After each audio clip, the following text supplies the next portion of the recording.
A justiça é uma das 4 virtudes cardeais. Não podemos nos isentar da justiça, não importa qual seja a virtude considerada. Para Alain, a justiça não existe. A justiça pertence à ordem das coisas que devem fazer justamente porque não existem. A justiça existirá se a fizermos. Eis o problema humano. Muito bem, mas que justiça? E como fazê-la sem saber o que ela é ou deve ser?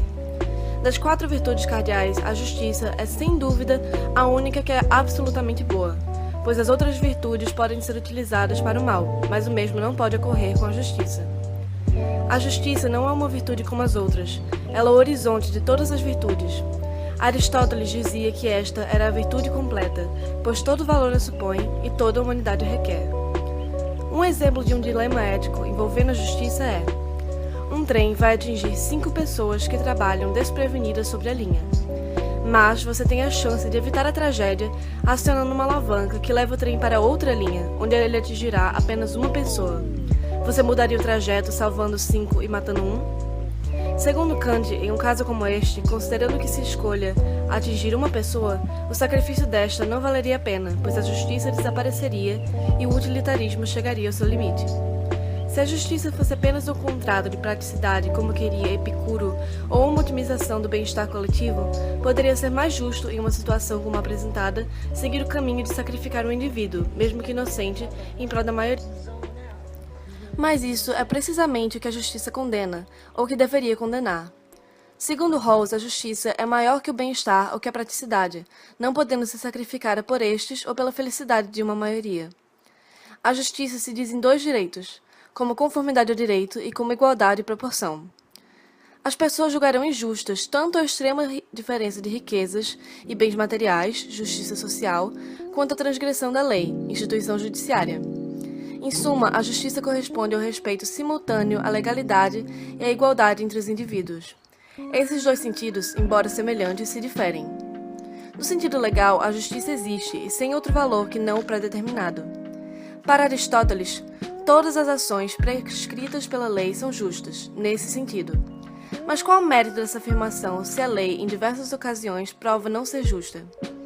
Isso é questionado por Pascal na frase: a justiça é o que é estabelecido, assim todas as nossas leis estabelecidas serão necessariamente consideradas justas, sem serem examinadas, pois são estabelecidas.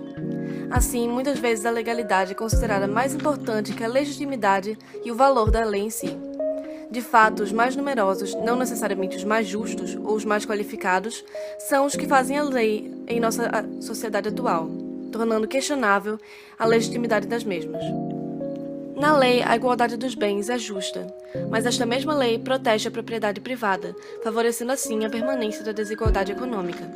Quando a igualdade e a legalidade se opõem, onde está a justiça? Comte afirma: a justiça, lemos em Platão, é o que reserva a cada um sua parte, seu lugar, sua função, preservando assim a harmonia hierarquizada do conjunto. Seria justo dar a todos as mesmas coisas quando eles não têm nem as mesmas necessidades, nem os mesmos méritos? Exigir de todos as mesmas coisas quando eles não têm nem as mesmas capacidades, nem os mesmos encargos? Mas como manter, então, a igualdade entre homens desiguais? O mais forte prevalece, é o que se chama política. A justiça está sujeita à discussão, a força é reconhecível e indiscutível. Assim, não se podendo fazer que o justo fosse forte, fez-se que o forte fosse justo. Assim, a lei, muitas vezes, embora considerada supostamente justa, pode não atender às necessidades de todos. Lei é lei, seja justa ou não, mas ela não é, portanto, a justiça, o que nos remete ao segundo sentido. Não mais a justiça como fato, a legalidade, mas a justiça como valor, a igualdade, a equidade. Ou aí estamos como virtude, afirma Comte novamente. Sobre justiça em sentido de igualdade, quando uma lei é injusta, é justo combatê-la e até mesmo violá-la. Comte afirma: respeitar as leis, sim, ou pelo menos obedecer a elas e defendê-las, mas não à custa da justiça, não à custa da vida de um inocente.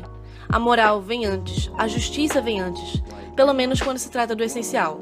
O essencial? A liberdade de todos, a dignidade de cada um e os direitos, primeiramente, do outro. Lei é lei, dizia eu, seja justa ou não. Nenhuma democracia, nenhuma república seria possível se apenas obedecêssemos às leis que aprovamos. Sim, mas nenhuma seria aceitável se fosse necessário, por obediência, renunciar à justiça ou tolerar o intolerável. Comte diz em recorte do livro Pequeno Tratado das Grandes Virtudes: o desejável é evidentemente que leis e justiça caminhem no mesmo sentido, e é nisso que cada um, enquanto cidadão, tem a obrigação moral de se empenhar. A justiça não pertence a ninguém, a nenhum campo, a nenhum partido. Todos são moralmente obrigados a defendê-la.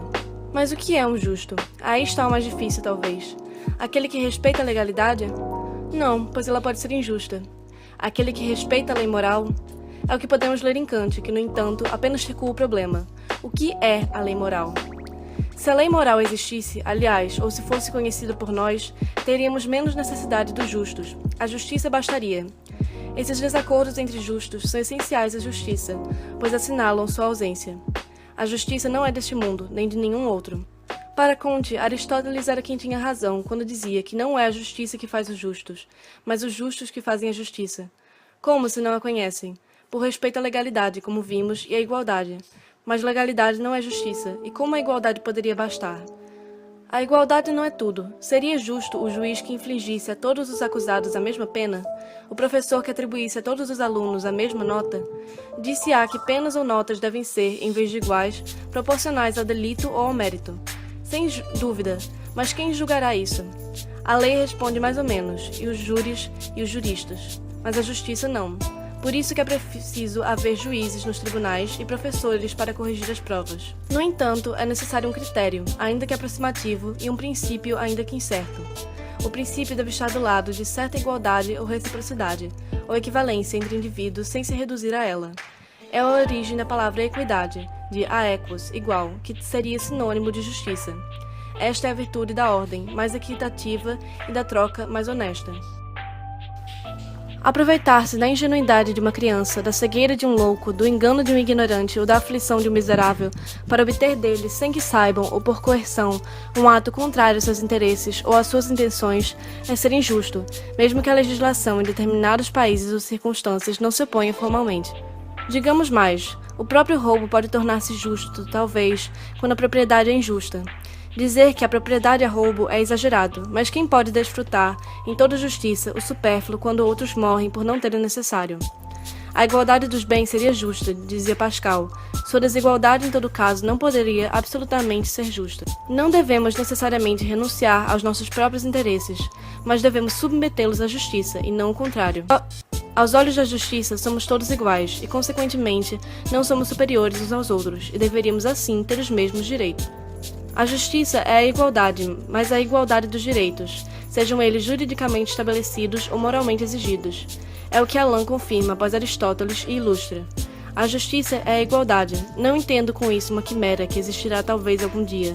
Entendo a relação que qualquer troca justa logo estabelece entre o forte e o fraco, o sábio e o ignorante, e que consiste no fato de que, por uma troca mais profunda e inteiramente generosa, o forte e o sábio quer supor no outro uma força e uma ciência igual à sua, fazendo-se assim conselheiro, juiz e reparador. Isso também fornece o critério, ou como diz Alain, a regra de ouro da justiça. Em todo contrato e em toda troca, ponha-se no lugar do outro, mas com tudo que você sabe, expondo-se tão livre das necessidades quanto um homem pode ser-lo. Veja-se no lugar dele, você aprovaria essa troca ou esse contrato? É querer a troca apenas entre sujeitos iguais e livres, e é nisso que a justiça, mesmo como valor, tem a ver tanto com a política como com a moral. É justo, dizia Kant, toda ação que permite, ou cuja máxima permite, que a livre vontade de qualquer um coexista com a liberdade de qualquer outro, segundo uma lei universal.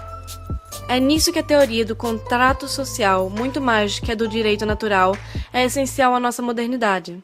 São duas ficções, sem dúvida, mas uma pressupõe uma realidade, o que é sempre vão. Se existisse um direito natural, não precisaríamos fazer a justiça, bastaria ministrá-la, enquanto a outra afirma um princípio ou uma vontade.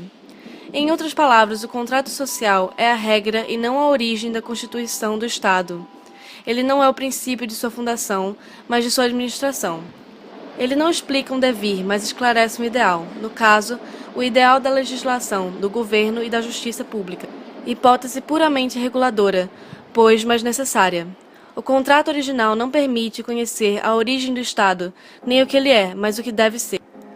A ideia de justiça como coexistência das liberdades sob uma lei, pelo menos possível, não está ligada ao conhecimento, mas à vontade, da razão simplesmente prática, diria Kant. Ela não é um conceito teórico ou explicativo para uma sociedade dada, mas um guia para o julgamento e um ideal para a ação. Rawls não dirá coisa muito diferente. Se for necessário imaginar os homens numa posição original, em que cada um ignore o lugar que lhe é reservado na sociedade, é o que Rawls chama de véu da ignorância, é para se darem os meios de pensar a justiça como equidade, e não como simples legalidade ou utilidade. O que só é possível desde que se coloquem entre parênteses as diferenças individuais e o apego de cada um, mesmo quando justificado, a seus interesses egoístas ou contingentes. Posição puramente hipotética, também nesse caso, e até fictícia, mas operacional, visto que permite libertar, pelo menos parcialmente, a exigência de justiça dos interesses demasiado particulares. O eu é injusto, sempre, e não se pode pensar a justiça por essa razão, a não ser colocando o eu fora de jogo, ou em todo caso, fora de condições de governar o julgamento. O véu da ignorância nos permite aproximar-nos da ideia de justiça. O que significa isso, senão que a justiça é essa virtude pela qual cada um tende a superar a tentação inversa, que consiste em se colocar acima de tudo e se sacrificar a tudo, por conseguinte a seus desejos ou a seus interesses. O eu é injusto em si, escreve Pascal, pelo fato de se fazer o centro de tudo. A justiça é o contrário disso.